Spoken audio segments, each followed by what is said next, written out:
कोई मौका नहीं छोड़ा। और आज भारतीयों के मन में यह संदेह है कि चुनाव के परिणाम के समय भी कहीं ये कौन सी अज्ञात शक्तियां हैं जिनके द्वारा जाने में या अनजाने में ये लोग संचालित होते हुए नजर आ रहे हैं।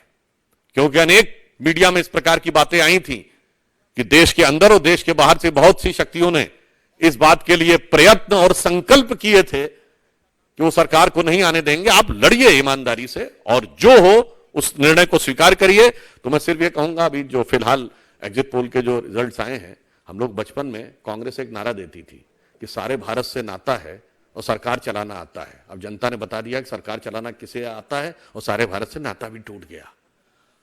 अब इनका नारा केवल एक हो गया है, लोकतंत्र नहीं सुहाता है, इसलिए केवल बवाल मचाना आता है।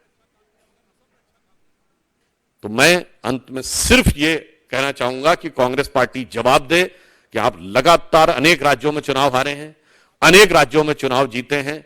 चुनावी प्रक्रिया और लोकतंत्र के ऊपर आघात भारत का कोई भी भारतवासी स्वीकार करने को तैयार नहीं है। चुनाव की हार जीत के लिए आप परिपक्व विपक्ष की भूमिका कैसे निभाई जानी चाहिए हमसे सीखिए। हम सबसे लंबे समय तक विपक्ष में रहे हैं, सबसे ज्यादा चुनाव हारे हैं, मगर कभी भी इस प्रकार का आचरण नहीं किया है। तो अब साबित हो गया ना कांग्रेस को सरकार चलाना आता है, ना विपक्ष की भूमिका निभाना आता है। धन्यवाद। इंग्लिश में कह देते हैं। Friends, the elections have come in the last phase. Electoral process has completed.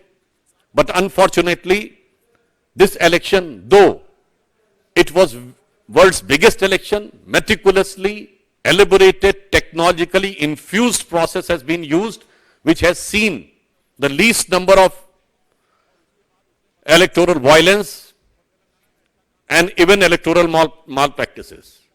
Despite that, it has seen the worst form of verbal hatred which has been tried to